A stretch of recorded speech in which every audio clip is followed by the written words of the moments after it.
carbon dioxide is plant food. It's the basis for all life on Earth, including human life. How can that possibly be a pollutant as intended by the Clean Air Act? It's just ridiculous. It's absurd on its face. My name is Mike Mauceli, and this is the Energy Show with REI Energy, where we're energizing your investments and maximizing your tax deductions. Today, we're going to be talking about how Trump will change America's energy policy. And you're going to discover how the Trump administration will change the energy sector and how investors can prepare for the new opportunity. My guest today is David Blackmon. David is a 40-year veteran of the energy industry. David has 25 years experience in public policy. He's also a writer and contributor to Forbes.com and other publications. He also maintains his own Substack platform. Great to have you on the show today, David. Well, David, it's great to have you back on the show. Hey, thank you. I appreciate the invitation. It's always a pleasure. We got a lot going on, I guess, and finally, it's going to looks like it's going to go our way here in the next several days, and we're going to start turning this country around. I'm sure happy about that.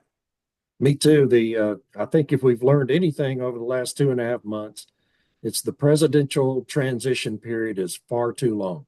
Yeah, I agree with you, man. I tell you what, especially when you got a guy like Biden that's trying to do everything he can do to just put roadblocks up. And that was, in fact, that was one of the questions I wanted to ask you, because in the last several days, or the last couple of weeks, actually, Biden's been coming out with all kind of executive orders where he's going to try to slow down, this energy, getting the energy business back to where it was. And just want to get your thoughts on that. Can he actually do that? Well, yeah, I mean, his effort is mainly focused on setting up pretense for lawsuits. Okay, the left wingers have been mounting here over the past few years very systematic lawfare efforts, litigating issue after issue against the oil and gas industry, trying to overwhelm their legal departments with as many lawsuits as they can. They're not really winning many of their lawsuits, but the time and investment required to fight a major lawsuit that's filed by, say, the city of Honolulu or the city of New York City, the state of Massachusetts, Baltimore, you just go down the list. And so what Biden's been doing with these executive orders is just trying to set up a pretense for filing more lawsuits. He knows that Trump is going to come in on Monday and reverse pretty much all of them on day one. I mean, the Trump people have talked about having more than 100 executive orders ready to go on Monday, and they will come out, and most of those are going to be focused on reversing orders that Biden has issued. So the one big one that he did put in place, of course, was this moratorium on drilling, and not a moratorium, a ban on leasing and drilling across 625 million acres of the U.S. offshore. And that's a big deal.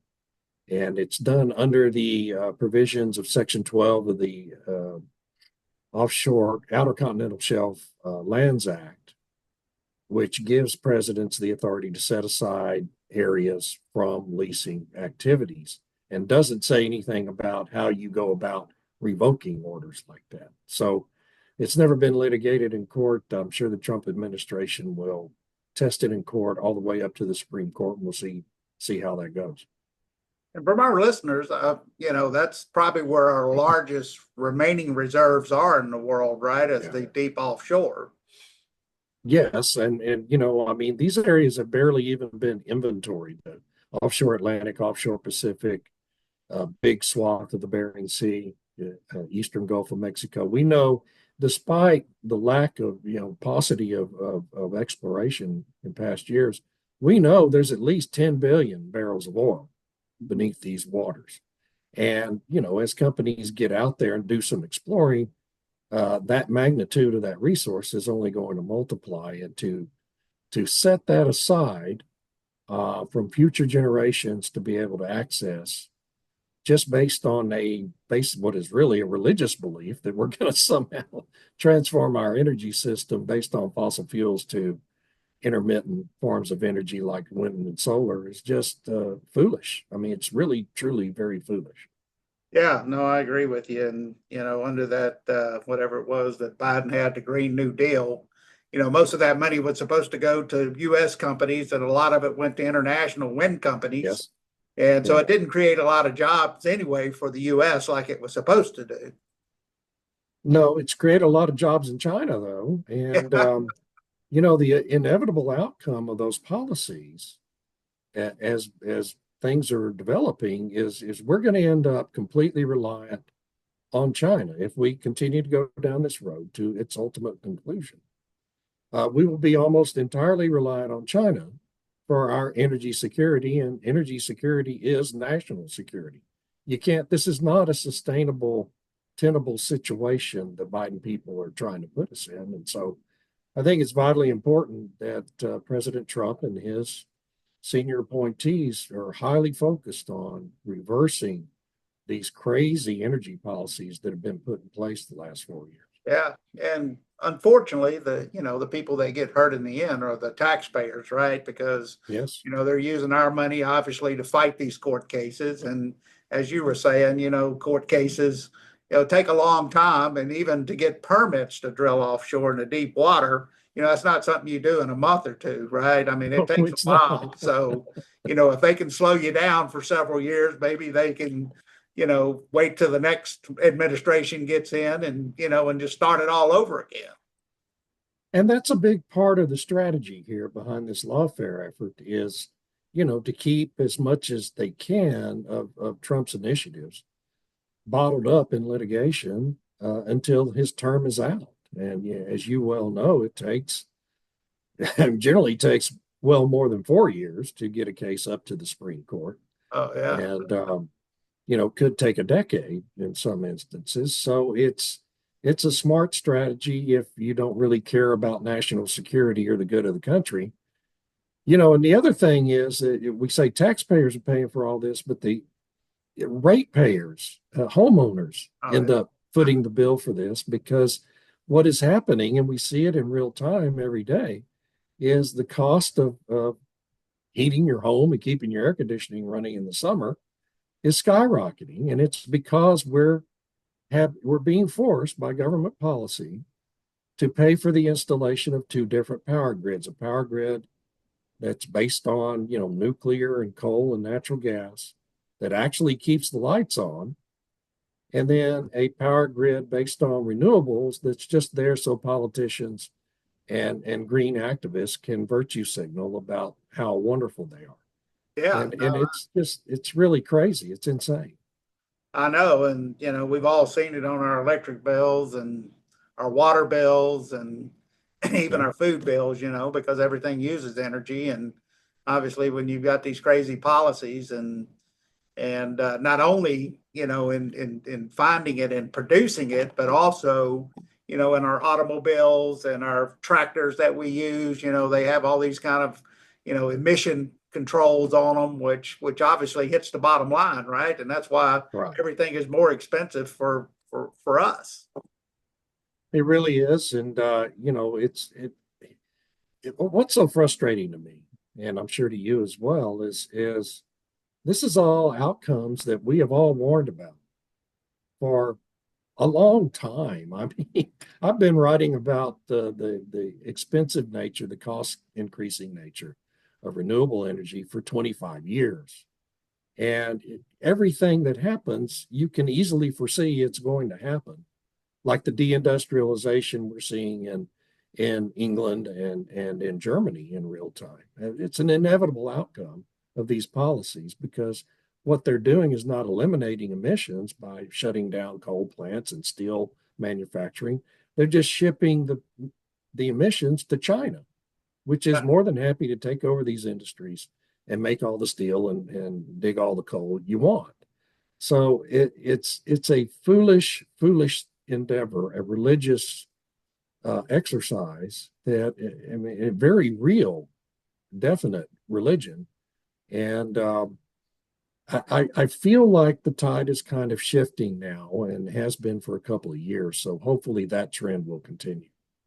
Yeah, I do like the nominees that Trump's put up. I mean, Chris Wright, who, obviously is up for energy secretary. I mean, he's an oil and gas guy, so he understands the fracking end of it and the business. And then of course Lee Zeldin, which is the EPA, because my thoughts have always been the EPA has been kind of the strong arm of the government, right? I mean, Yes, of getting anything done. that's right. And so I think there's a real opportunity where EPA is concerned to really have a major impact in reversing some of the stuff that's done there at EPA. And it stems from the court decision last year called Loper-Bright v. Raimondo is the title of the case, that the Supreme Court reversed what is known as the Chevron deference that has existed for 40 years due to a different case that was decided in 84. And that held that the courts were required to defer to the wisdom of the lawyers employed in these regulatory agencies about they're deemed to be correct in their interpretation of these major federal laws. And that's led to just a gigantic expansion of the federal bureaucracy. And one key case that was decided in 2007 was the case in which the Supreme Court held that the EPA can regulate carbon dioxide as if it were a pollutant. And that has formed the basis of all aspects of Obama's and Biden's environmental policies since. Well, carbon dioxide is plant food. It's the basis for all life on Earth, including human life. How can that possibly be a pollutant as intended by the Clean Air Act? It's just ridiculous. It's absurd on its face. But because the Chevron deference was in existence at that time, the Supreme Court felt obligated to decide that case in that way. Well, now that deference is no longer there. So hopefully a relevant case by someone with standing is going to be filed and pursued all the way to Supreme Court and reverse that key decision, which will enable the reversal of all these policies. Ultimately, it'll take years for it all to happen, but I'm pretty optimistic that will eventually happen.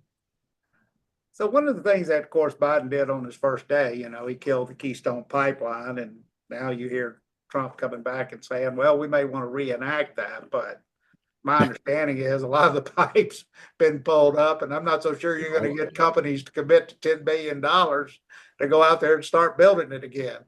Yeah, we got to realize 10 billion is what it was going to cost in 2020 dollars. And of course, Biden, has doubled that cost easily with his inflation. So it's probably more like a $20 billion project that you would have to start from scratch because the permits are no longer in place, the rights of way are no longer effective. And as you mentioned, all the pipe has been pulled up out of the ground because TC Energy, the owner of that project, decided to abandon it after Biden issued his crazy order and repurpose that pipe for other projects, just to try to salvage some value out of, what was so heinous about that is that TC Energy had already invested $8 billion of that $10 billion project. It was lost money by the stroke of a presidential pen, despite the fact that that company had not been found to be in violation of any U.S. regulation or law. And that's just the worst abuse of power I've ever seen. Yeah, it's just been a political football from Obama to Trump to Biden, and who knows what's going to happen in the future with it. But I don't think there's any real prospect for it being revived. Yeah, I don't see it either. I don't see who would want to even commit to that or try to commit to it unless the government was going to pay for it, and I don't see that happening. No. So anyway, do you as far as the Green New Deal, do you think it's dead or is it just too big to fail? Well, I'm sorry, I interrupted you. Sorry. I said, as far as the Green New Deal, do you think it's dead or do you think it's just too big to fail? Well, it's a very complex thing to unwind, right? It's difficult because so much of it is in regulation now. It's codified into federal regulations. And those become very difficult and time-consuming things to reverse. And then another big swath of it, all the subsidies and tax breaks were in the Inflation Reduction Act, an act of Congress, that pretty much all of that would require an act of Congress to reverse it. And you just have these narrow margins in Congress. So that's very difficult. Now, I think the president does have some authority to repurpose funds, as we've seen Biden doing repeatedly. He's probably sent an additional $20 billion to Ukraine by repurposing funds allocated by Congress for other things to send to Ukraine, that just during the transition. And so the president does have some authority to repurpose funds. I assume President Trump will do some of that. And then, of course, at EPA and at Department of Energy and Interior, where you now have people with common sense in charge, there will be efforts to rethink and reprioritize how those funds are distributed, the subsidy money. And, because they've just been pouring money out the door without real stringent oversight requirements of who they're giving the money to and whether or not it's to companies with sound, business models. And so you do have a lot of authority to do those kinds of things and delay sending that money out. But in terms of just rescinding the policies, it's very difficult without strong majorities in the House and Senate. Well, I think when you look at states like California, that's obviously gone through a tremendous, deal with this fire that they had out there. I think you're going to start seeing changes in, the way people in California think. At least I would hope so. That it's taken a fire pretty much to destroy most. I think that's an open question at the moment, but you would hope so. Yeah, a lot of people have said that they'll continue down this way, but I hope not. And yeah, so I know they have some pretty big climate rules and stuff like that.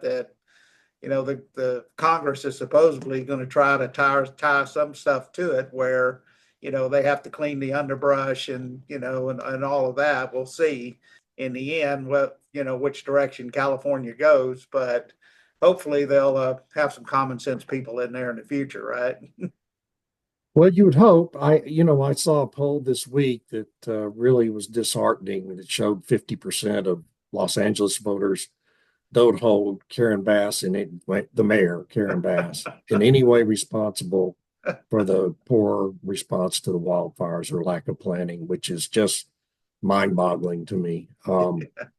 And they had a chance to recall Gavin Newsom 2 years ago, and he was overwhelmingly reconfirmed as governor in that special election. And I suspect if you held an election today, Gavin Newsom would easily beat any Republican opponent. It's just people are so ignorant and unable to link cause with effect for what's happening in their daily lives that it just becomes real difficult to change a state like that where people have been so indoctrinated in this crazy, far left political philosophy. So how do you expect the greenies out there to, react to Trump's new energy policies? Well, they'll do everything they can. I think it'll be business as usual in the California legislature and by their regulators. Governor Newsom it's well known he's planning to run for president in 2028. So he will use his office as a platform for grandstanding. He's turned out at the end of 2026. But then, he'll just go start a campaign in 2027 and they'll elect someone just like him to replace him. So I just don't, I'd like to be optimistic about California, but we've just seen so many times, so many instances over the past 40 years where nothing really changes and people don't understand why that's happening, that their votes actually matter and mean something to their lives. And so it's it's just a real hard place for any Republican to have any success. Yeah, no, I agree with you. It's a tough state, but a lot of the state did go red last time, so maybe Yeah, they're yeah, finally outside the starting to big wake up. cities, yeah, yeah. Yeah. So anyway, Trump had also said that he was going to take us out of the Paris Climate Accord, which we should be out of it. But Yeah. so how is Europe going to take that? Oh, well, they'll yell and scream, but Europe is failing. They've lost, they've lost so much of their influence on international affairs. The EU is a failing experiment, and I think will probably be gone, in the next decade or so. But yeah, I mean, we'll hear a lot of squawking from Europeans, but it really won't really matter because they become rather irrelevant by through their environmental policies, which is causing a deindustrialization of Germany, their most powerful economy in Europe, is rapidly failing, and the UK's economy is a fraction of what it once was. And economic influence is really important in terms of in driving geopolitical influence. So as their economic influence wanes, their geopolitical influence is going to do the same. And so it really the world, just in terms of who has real influence and power, it's boiling down to the United States and China, and everyone else is just kind of waiting and looking what those two countries do. And as far as I mean, I guess Biden, and his LNG export ban, really hurt Europe, but you don't seem to hear the Europeans say anything about it, right? They just seem to No, go out and pay the kind of money that Russia wants to charge them.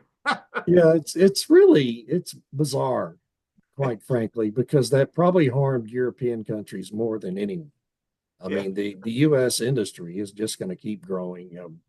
Trump will reverse that pause on Monday, and so the industry has continued to grow because it didn't impact projects that were already under construction, and we saw two big ones open up operations just in recent weeks, and we have another 12 BCF a day on the books, and there's just an almost unlimited market for U.S. LNG, Yeah. and we have the resources. You well know it's just far more immense than people talk about. We have this talking point in the industry that we have 100 years of gas supply. The reality is we probably got 1,000 years and more than that, and easily accessible with current technology. And And the so sad part there's about it no, is we need more pipelines to carry it, yes, right? I mean, that's the main exactly, thing. yeah, yeah. And in fact, I had an interesting interview with the CEO of a gas storage company this week, and pipeline capacity has lagged, and that will speed up now in the Trump administration. But even gas storage capacity has lagged even more behind production, and so we're going to need more gas storage as well as pipelines. And I think we'll see a lot more rapid approval processes now for pipelines at FERC. Yeah, no, I agree with you because, I mean, we make a lot of natural gas along with a lot of our oil wells that are producing just as a byproduct of it, Yeah, not physically drilling for it. And a lot of times, like in West Texas, I mean, there's no takeaway for the gas. So a lot of the operators have to pay the gas company just to take it, even if they will take it. right. Yeah, And yeah. same thing, in Oklahoma and other places that we see, as far as trying to get the gas out of the fields and into the pipeline. So we definitely need more pipelines to move the product. Yeah, and a lot of that has had to do with ESG and the difficulty accessing capital Right. for, hydrocarbon kinds of projects. And that appears to be loosening up as well now, and really over the last year or so. And the whole ESG religion, another religion, is pretty much collapsing now, along with DEI and these other crazy things. So I just do feel like there's going to be more capital willing to come into projects like that, and hopefully, we'll see a real surge in new capacity for pipelines. I went to a luncheon a couple of weeks ago with Governor Abbott and uh, the guy with Energy Transfer, Warren, is Warren Kelsey, right? As far as Yeah, that, Kelsey Warren. Yeah. Kelsey Warren, yeah. Yeah. And I thought it was pretty interesting. They were talking about this new Texas stock market that's going to happen Yeah. here in the first quarter of this year, and a lot of that is what Governor Abbott was saying. A lot of it of that for companies wanting to start energy companies or pipelines. It'll be a good avenue to raise capital. Where the New York Stock Exchange, of course, a lot of them had this green push from Biden and them, and they didn't really want to fund energy companies. But so Texas has taken the initiative to have its own stock market to be able to create that for energy companies and other companies as well. Yeah, I think I'm pretty optimistic about that initiative. It's a real, I think, pioneering kind of thing here in Texas, and it should have a pretty significant impact, Yeah. just a positive impact on our energy space, and for particularly for fossil fuels or for oil and gas, not necessarily for coal, because you just can't get a new coal plant permitted anymore. But yeah, for the oil and gas sector, I think it's going to be a real visionary thing. Yeah. Well, it was sure great having you on the show today, David. Can you tell our listeners how to follow you? Oh, well, thank you. Yeah, you can find me. It's real easy with me. You can find me at a Substack site called Energy Transition Absurdities. The address is blackmon.substack.com. It's everything I publish anywhere, and I write for Forbes and the Daily Caller, the Telegraph, and several magazines. Ends up being linked or republished there at my Substack, and so it's kind of a one-stop shopping deal. All right. Well, great to have you on the show again. Thank you very much. Thank you. It's always a pleasure. This podcast is a presentation of Rich Dad Media Network.